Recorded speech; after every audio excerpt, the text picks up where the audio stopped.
Здравейте на всички! Много се радвам, че сме ваши домакини днес. Първо ще започна с за какво ще си говорим днес. Ще си говорим за традициите и новите техники в производството на тесто и хляб. Както знаем, това е една от основните храни във всяко семейство и във всеки народ.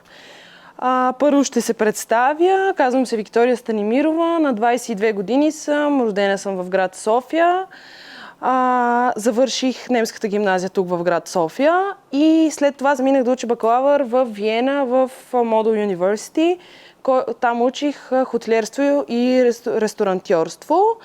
Бакалавърската ми степен беше 3 години с практика, като практиката успях да направя тук в България, защото ние станахме партньори на университета, след което записах в Лондон, в академията Le Cordon Bleu. Знаете ли коя е тази академия? Някой? Да. Там завършват най-добрите шеф-готвачи. Ако имате някой, който много му се кефите като готвач, най-вероятно е завършил там. Няма по-висша академия от тази. За да влезнеш имаш 6 интервюта. Не можеш да влезнеш просто така. И всеки един семестър, всеки един срок, започват определен брой хора, но отпадате. Те искат да завършат само тези, които смятат, че са добри. 2 човека по желание за първия хляб. Какъв хляб искаш да правиш? Единият вариант ще е традиционен занаячийски хляб, традиционни пърлинки или така наречените арабски пити или безглутенов хляб с леща. Така, вие сте тримата, сте тук. Кой ще прави хляб от леща? Още някой? Пожелание? Айде, тила. Ти? Това не е трудно. Това е най-лесният хляб. И сега остава занаячийския хляб. Кой ще вземе маята? Купчето мая. Маята може да бъде на ето такова купче, ако искаш им покажи на другите, или на прах от 7 грама. Отвори купчето и го сложи в празната купичка.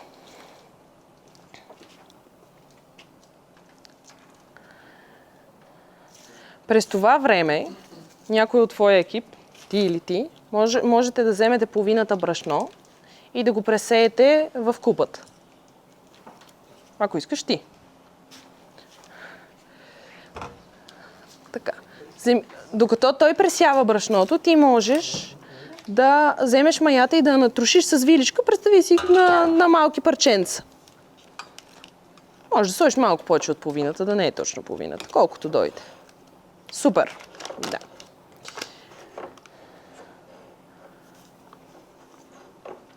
Перфектно. Към маята, както видяхме на видеото, за да стане ферментацията, ще трябва да сложим глюкоза. Ние нямаме глюкоза, затова ще използваме една обикновена готварска захар. Ето това ти е захарта. Вземи захарта и сложи от нея 3-4 щипки вътре в маята. Маята? Да. По-смел. По-големи щипки. Не мога по-големи. Тройни. Значи сложи 10 от твоите. Добре.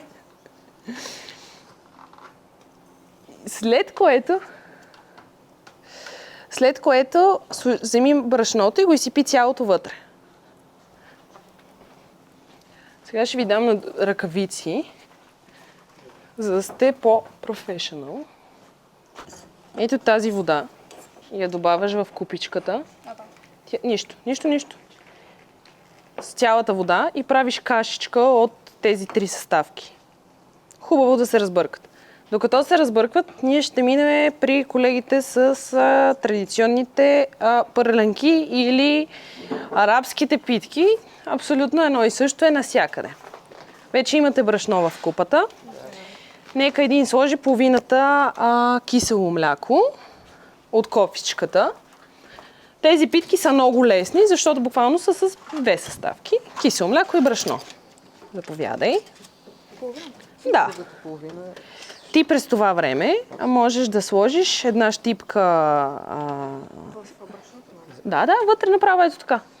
Супер. Една щипка сол и една щипка захар. А ти бак пулвера. Супер. Целият бак пулвер си ти. Да. Готови сме. Сега един по желание може да меси. Докато стане топка и всичко се събере на едно.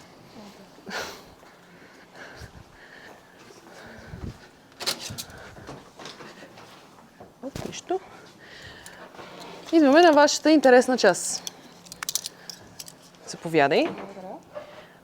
С целия ваш хляб, който е от леща и е безглутенов, ще се случи в ето този съд. Моля те да чупиш 2 яйца, а пък ти да сложиш половин кофичка кисело мляко.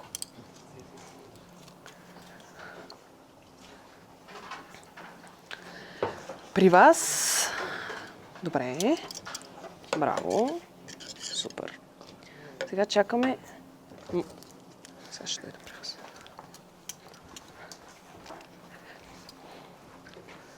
Получава ли се? Да. Може да фанеш с ръчичка по някое време. Да. След което... Там съм ти подготвила един микс от подправки. Служи половин супена лъжичка от него.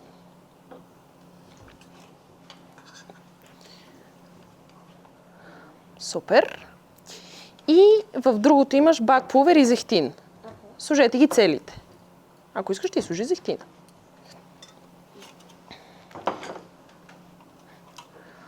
Всички. След което имате по една лъжица. Ето. Да, и тази става. И почти цялото количество леща го присипете в блендера. В случая, ако е човек с глутенова непоносимост, абсолютно може да си го дигнеш с тебе съвсем спокойно. Няма никакъв проблем да консумира този хляб. Ако ти се вижда много сухо, може да добавиш още кисело мляко. Можеш цялото да сложиш, ако искаш.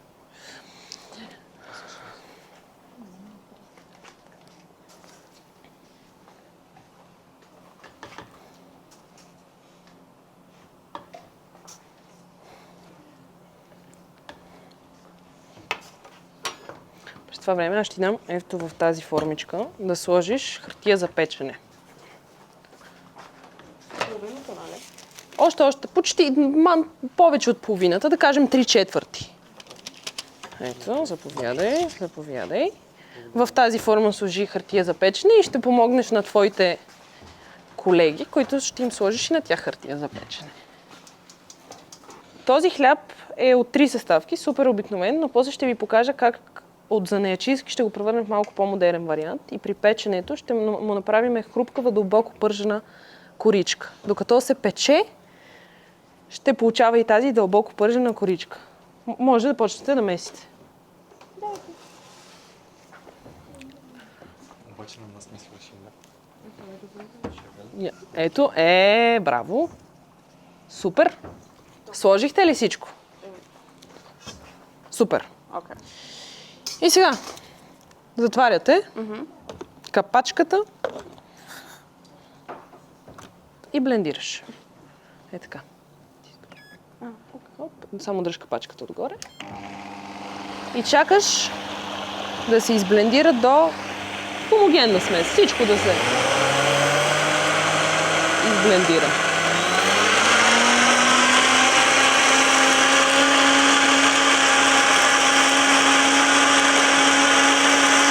Взимате едно малко парче, една малка топчица. Отдели си една малка топчица. Така, толкова.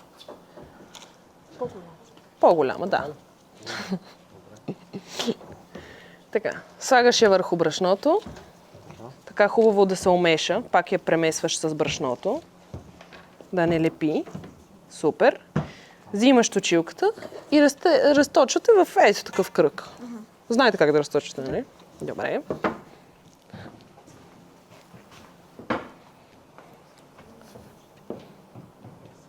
Ако ти лепка точилката, го завърташ, слагаш брашно отгоре и продължаваш.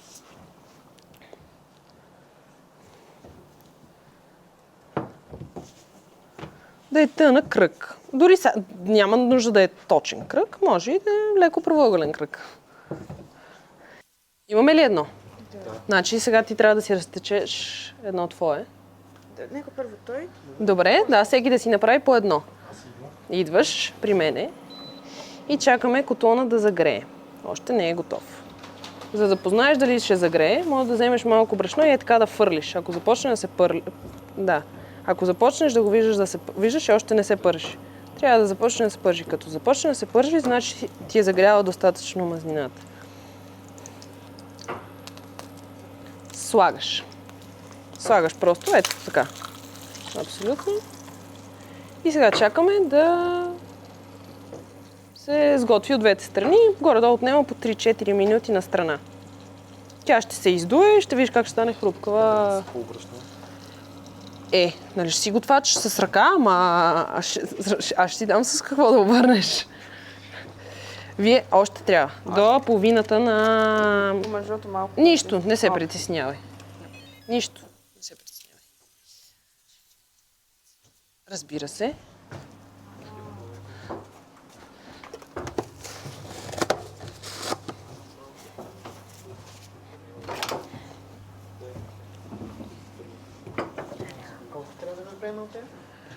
Всеки си прави по едно. В случая това твоето е много дебело и няма да ти си изпече.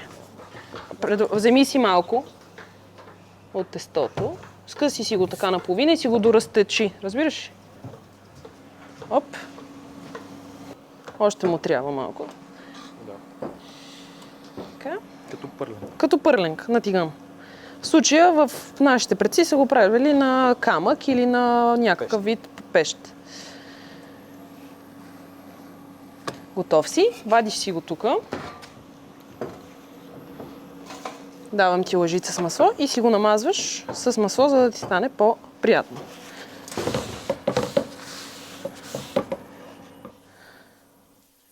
Имаме ли готов с кръгче? Добре.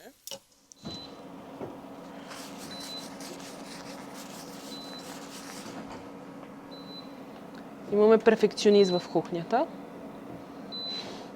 Айде, готов си. Идваш сега, ти си наред. Слагаме ти зехтин и го слагаш. Това е. Чакаш го да се сготви от двете страни и имаш плосък хляб. Нали си говорихме, че коричката ще му е малко по-различна от така наречения занаячийски хляб.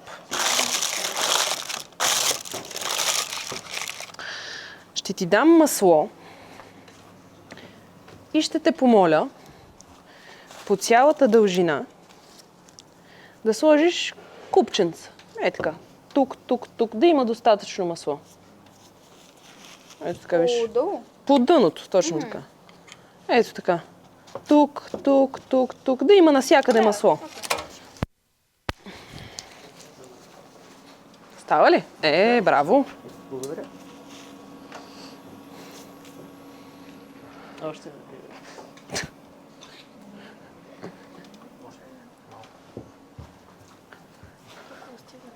Още малко.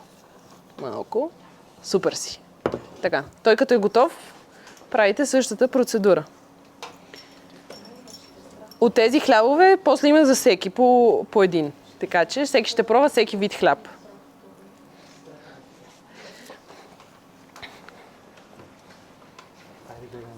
Слагаш ето така по дължината. Върху... Да има. 3-4 пъти е така. Супер. Сега взимате половината тесто, оформяте го в формата. Можеш да го скъсаш. Оформяте го във формата и го слагате върху зехтина и мазнината. Е така, като багетка си представи, че го правиш.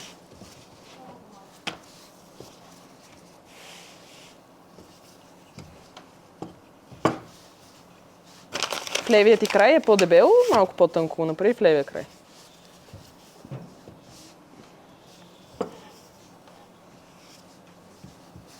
Да. И сега го слагаш върху мазнината. В случая трябва да го изчакаме да втаса 1 час, но за да не го чакаме да втаса 1 час, ще направиш една магия. И ние вече сме го изчакали да втаса 1 час, обаче сме направили малко по-голям хляб, за да стигне за всички в залата. Вади.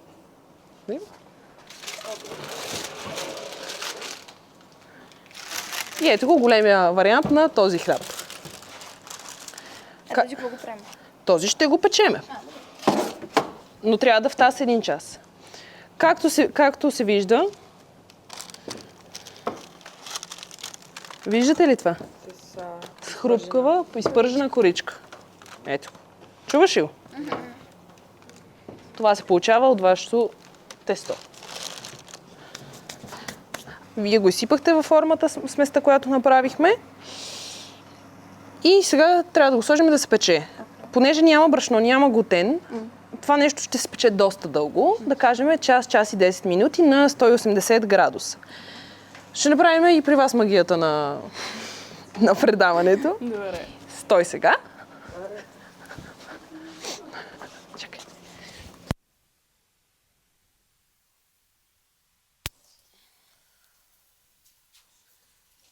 И в случая, ето така ще изглежда изпечен вашия хляб. При вас просто е минутна работата, затова вече ги имате и изпечени. Готови сте.